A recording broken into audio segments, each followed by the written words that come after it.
नमस्कार, just India news में स्वागत है आपका। मैं हूं आपके साथ मयूर शर्मा। खबरों की शुरुआत करेंगे, लेकिन उससे पहले नजर डालते हैं अभी तक की हेडलाइंस पर। हेडलाइंस के प्रायोजक हैं Micron lights counts on us, group of industries, Asian colour coated Ispat limited, Oscar super speciality hospital and trauma centre, रंश किया showroom in Rohtak and Bahadurgarh. Showroom पर आइए, टेस्ट ड्राइव ले और गाड़ी बुक कराइए।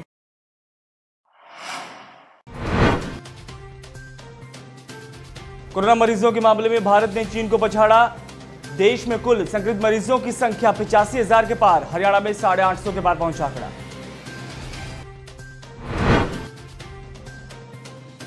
जम्मू कश्मीर से अंबाला पहुंचा corona positive truck driver. Corona test करने के बाद भी मरीज को जम्मू से किया गया रवाना। अंबाला में पुलिस ने किया काबू।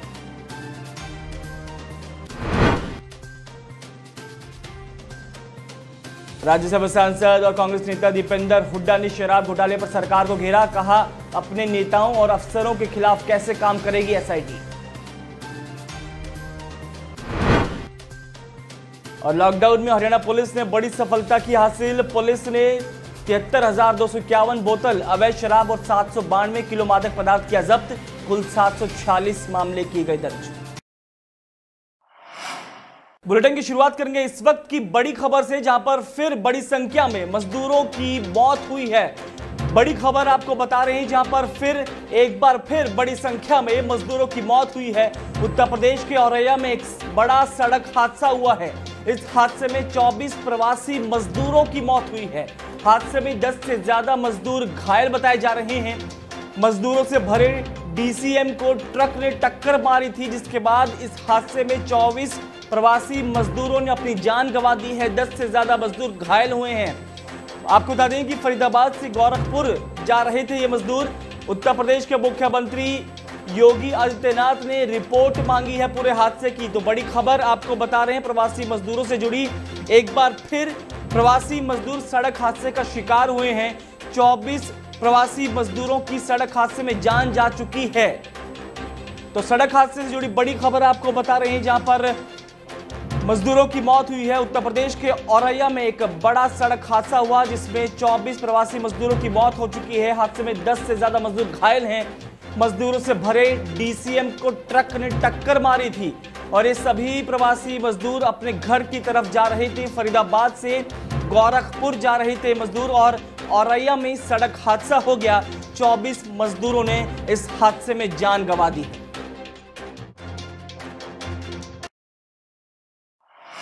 कोरोना मरीजों के मामले में शुक्रवार को भारत ने चीन को पीछे छोड़ दिया। सभी राज्यों में और केंद्र शासित प्रदेशों से आ रहे आंकड़े के अनुसार देश में कुल संक्रमित मरीजों की संख्या 85,000 के पार पहुंच गई है, जो कि चीन में वर्तमान मरीजों की संख्या से ज्यादा है, जहां की अब तक कुल 82,933 मामले सामने आए हैं। चीन का वुहान शहर, जहां से ये महामारी उत्पन्न हुई थी, वहां कुछ नए मामले आए हैं। इसके बावजूद भारत संक्रमित मरीजों की संख्या के मामले में आगे निकल गया है। आधिकारिक आंकड़ों के मुताबिक चीन में 4,633 लोगों की कोरोना वायरस से मौत हुई थी, जबकि 78,000 से ज्यादा लोग संक्रमण मुक्त होकर घर लौट चुके हैं। वहीं हरियाणा की बात की जाए तो प्रदेश में कोरोना संक्रमित लोगों का आंकड़ा 850 के पार पहुंच चुका है और लगातार आए दिन हरियाणा के हर जिले से कोरोना पीड़ितों का मामला सामने आ रहा है। कोरोना महामारी को लेकर देश में सरकार पूरी तरह मुस्तैद है, लेकिन अंबाला में बीती रात एक ऐसा मामला सामने आया जिसने सरकारों के दावों की और इंतजामों की पोल खोल दी। दरअसल जम्मू कश्मीर से प्लाईबोर्ड का एक सामान लेकर एक ट्रक चालक हरियाणा के यमुनानगर के लिए निकला था, जिसका पंजाब जम्मू के बॉर्डर लखनपुर पर कोरोना टेस्ट किया गया। लेकिन लापरवाही का आलम देखिए कि रिपोर्ट आने से पहले ही वहां के प्रशासन ने उस ट्रक चालक और उसके साथी को हरियाणा की तरफ रवाना कर दिया। लेकिन जब लगभग 60 घंटे बाद ट्रक चालक की रिपोर्ट सामने आई तो जम्मू कश्मीर प्रशासन में हड़कंप मच गया, क्योंकि जम्मू कश्मीर से चलकर हरियाणा के लिए निकले ट्रक चालक की रिपोर्ट कोरोना पॉजिटिव आ गई थी। जिसके बाद आनन फानन में जम्मू कश्मीर के प्रशासन ने ट्रक चालक की लोकेशन ट्रेस की और जब उन्हें पता लगा कि ट्रक चालक अंबाला पहुंच गया है तो वहां के प्रशासन ने अंबाला प्रशासन को ट्रक चालक के कोरोना पॉजिटिव होने की जानकारी दी। ये सूचना मिलते ही अंबाला प्रशासन भी हरकत में आ गया और कोरोना पॉजिटिव ट्रक चालक को अंबाला जगाधरी हाईवे पर साहा गांव के नजदीक काबू कर लिया गया। जिसके बाद फिलहाल कोरोना पॉजिटिव ट्रक चालक और उसके साथी को कोविड अस्पताल में भर्ती किया गया है।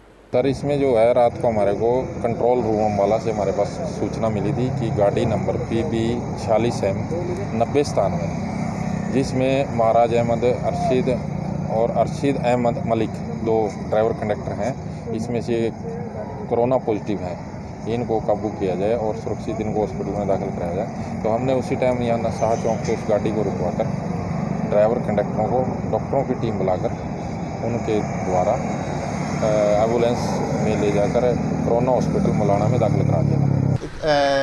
जो ये है शाह के पास यमुनानगर जो जा रहा था ट्रक, उसको जो रोका गया था, वो जम्मू कश्मीर से जो प्लाई बनाने का सामान लेके आ रहा था, उसका लखनपुर बॉर्डर पे सैंपल लिया गया था लगभग 3-4 दिन पहले।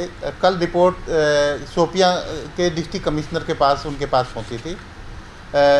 डिस्ट्रिक्ट कलेक्टर शोपियां ने रिपोर्ट को डिस्ट्रिक्ट एडमिनिस्ट्रेशन के पास बोला कि ऐसे ऐसे आपके एरिया में ये ड्राइवर अभी गाड़ी चला रहा है और आप इसको वहीं पर क्वारंटाइन कीजिए।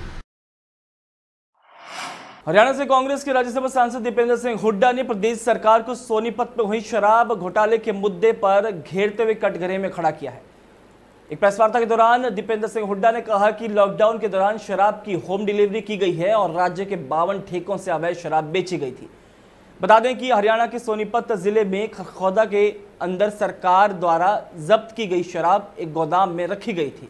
इस गोदाम से पुलिस की मिली भगत से 5000 से ज्यादा विदेशी शराब की पेटियां बरामद हो गई थी। इसके बाद ये मामला उजागर हुआ और दीपेंद्र सिंह हुड्डा ने कहा है कि शराब घोटाले की जांच के लिए सरकार ने SIT गठित करने की बजाय SCT बनाकर प्रदेशवासियों की आंखों में धूल झोंकने का काम किया है। कांग्रेस नेता और पूर्व मंत्री अशोक अरोड़ा ने प्रदेश सरकार पर किसानों आम जनता से जुड़े मुद्दे को लेकर निशाना साधा है। देखिए उन्होंने क्या कुछ कहा। आज पूरे विश्व के अंदर कोरोना महामारी फैली हुई और हर देश अपने देशवासियों की कहीं ना कहीं पे मदद करने को लगे। हमारे देश की सरकार ने भी, देश के प्रधानमंत्री ने पैकेज अनाउंस किए, परंतु हरियाणा प्रदेश की सरकार ये पहली सरकार है जो कुछ देने की बजाय लोगों की जेब से निकालने पे लगी। तो वहीं पूर्व मंत्री अशोक अरोड़ा ने शराब घोटाले पर भी सवाल उठाए हैं और कहा है कि SIT मनोहर सरकार के दबाव में काम कर रही है। आपको वो गाना याद आता है गोपी पिक्चर का, जिसमें वो कहा गया था भी ऐसे दिन आएंगे कि सुने सुने मंदिर रहेंगे और भरी रहेंगी मधुशाला। आज ठेके तो 7 से 7 बजे तक खुलते हैं और मंदिर यहाँ पर बंद रखे हैं। मंदिर बंद है, गुरुद्वारे बंद है, तालाब बंद है। इस प्रकार का निर्णय पता नहीं सरकार में बैठे कौन लोग लेते हैं। आज सब्जी मंडी में तो हजारों की भीड़ होती है, मंदिर में तो कोई जाएगा ही नहीं। मंदिर को भी खोलना चाहिए, जो चीज खोलने की उसको खोलते नहीं और जो नहीं खोलने की है उनको करते हैं। हरियाणा पुलिस द्वारा लॉकडाउन के दौरान भारी मात्रा में अवैध शराब, मादक पदार्थ और नशा तस्करों को काबू किया गया, जो हरियाणा पुलिस के लिए बड़ी कामयाबी है। अम्बाला रेंज, करनाल रेंज और पुलिस कमिश्नरेट गुरुग्राम से 752 किलो मादक पदार्थ तस्करी की जा रही 73,251 बोतल शराब और अवैध शराब बनाने के लिए इस्तेमाल किए जाने वाला 37,363 लीटर लाहन जब्त कर इस संबंध में 840 आरोपियों को गिरफ्तार किया गया है। हरियाणा पुलिस महानिदेशक मनोज यादव ने जानकारी देते हुए बताया कि लॉकडाउन के बाद से ही अम्बाला रेंज, करनाल और पुलिस कमिश्नरेट गुरुग्राम में NDPS अधिनियम के 46 और एक्साइज एक्ट के प्रावधानों के तहत 700 मामलों सहित कुल 746 मामले दर्ज किए गए हैं। लॉकडाउन को प्रभावी रूप से लागू करते हुए हमने अत्यधिक उपस्थिति के साथ पुलिस गश्त का बढ़ाया और ताकि ये सुनिश्चित किया जा सके कि सभी प्रकार के आपराधिक तत्वों का मनोबल गिरे और वैश्विक संकट की स्थिति में कोई वारदात कर किसी भी प्रकार का लाभ न उठा सके। पुलिस टीमों ने सतर्कता बढ़ाते हुए अम्बाला पुलिस रेंज में एक मोस्ट वांटेड अपराधी को भी काबू किया है। इसके अतिरिक्त ATM लुटेरों के एक गिरोह का भंडाफोड़ किया गया, जिसमें 3,80,000 रुपए की नकदी और ATM मशीन बरामद की गई। लॉकडाउन की अवधि के दौरान अम्बाला रेंज के 15 आरोपियों की गिरफ्तारी के साथ ही ब्लाइंड मर्डर, हत्या का प्रयास सहित मर्डर के कुल 10 मामलों को सुलझाया गया है और पुलिस ने 5 आरोपियों की गिरफ्तारी के साथ कुरुक्षेत्र में मानव तस्करी के एक गिरोह का भी भंडाफोड़ किया। रतिया इलाके में सोशल डिस्टेंसिंग की पालना नहीं कर रहे दुकानदारों के चालान काटने के लिए बाजारों में पहुंचे नगरपालिका के कर्मचारियों को दुकानदारों के विरोध का सामना करना पड़ा। दुकानदारों के द्वारा रोष स्वरूप दुकानें बंद करके नगरपालिका कर्मचारियों के खिलाफ रोष जाहिर किया गया। रतिया के दुकानदारों का कहना था कि लॉकडाउन के चलते व्यापारी पहले से ही परेशान हैं। दुकानदार दुकान का किराया भी पूरा नहीं कर पा रहे, ऊपर से नगरपालिका के कर्मचारी मनमानी तरीके से दुकानदारों के चालान काट रहे हैं। दुकानदारों ने बताया कि ग्राहक को सामान दिखाते समय उसके मुंह पर बांधा हुआ मास्क नीचे हो गया। इतने में ही नगरपालिका के कर्मचारी मौके पर पहुंचे और उसका चालान काट दिया, जिसके बाद व्यापारियों में लगातार गुस्सा है। व्यापारियों का कहना है कि इसको लेकर उच्च अधिकारियों से मिलेंगे। व्यापारियों ने गुस्सा जाहिर करते हुए कहा कि कर्मचारी सोशल डिस्टेंसिंग के नाम पर दुकानदारों के साथ मनमानी कर रहे हैं। लेकिन नगरपालिका का आदेश है कि जो भी दुकानदार है जिसने मास्क नहीं लगा रखा है, जहाँ सैनिटाइजर नहीं है, जहाँ वो हैंड वॉश नहीं है, जहाँ उसका डिस्टेंस सही नहीं है, तो उसका आप चालान काटो। तो उसी के आदेशों के अनुसार हम बाज़ार में यही चीज़ें चेक करते हैं कि जिसने डिस्टेंस प्रॉपर नहीं है, जहाँ जिसने मास्क नहीं पहना हुआ, जहाँ जिसने सैनिटाइजर का इस्तेमाल नहीं किया, उसको हम वार्निंग या चालान काटेंगे। लेकिन इस पर दुकानदार जो है विरोध करते हैं। ये विरोध की बात नहीं, वो कहते हैं क्या लोग जो बिना मास्क के घूम रहे हैं आप उनका भी चालान काटोगे?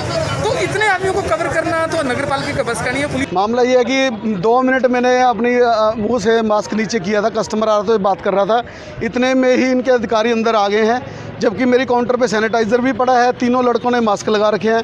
मैं कस्टमर से बात करके 2 मिनट मेरी रुमाल नीचे हुई है, इतने में अधिकारी अंदर आता है और कहता है कि मैं तेरा चालान काट रहा हूँ। मैंने कहा अरे इतना हमने क्या कमा लिया है, तुम दुकानें बंद ही करा दो। तुम्हारे को अगर तो लग रहा है कि हम बहुत ज़्यादा पैसे कमा रहे हैं, 50-50 हज़ार रुपये हम किराया भर रहे हैं दुकानों का, तो कहाँ से निकालेंगे? ऊपर से आप हमें परेशान कर रहे हो।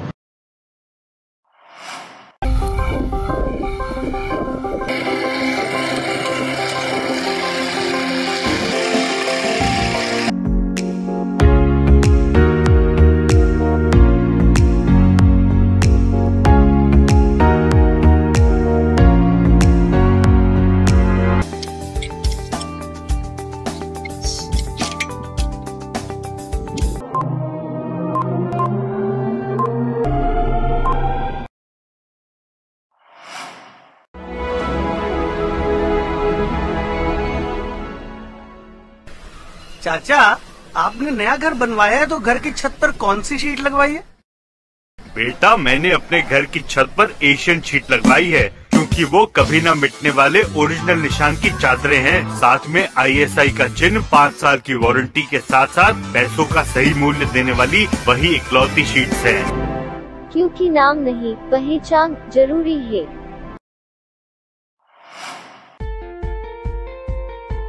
Be Fast Fit, India's fastest growing fitness chain, now at Rohtak D Park and biggest fitness club. Services like cardio, full strength and free weight stations, CrossFit, group classes, aerobics, yoga, Tabata training, high intensity training with professional trainers, steam bath and sauna bath. Be Fast Fit, be the best of yourself. Right to addition reserved.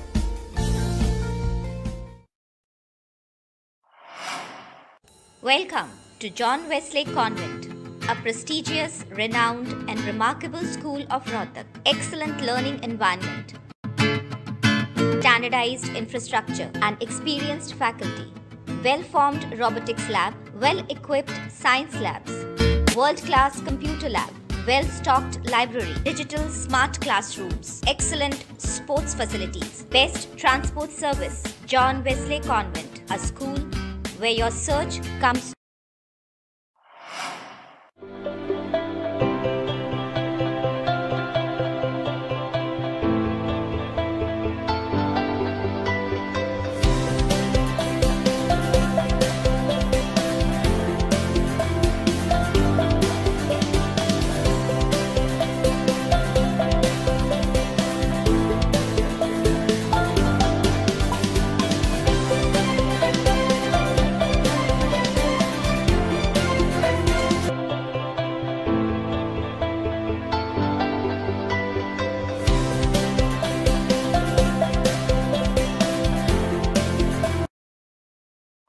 इस bulletin में फिलहाल इतना ही। दीजिए इजाजत, नमस्कार।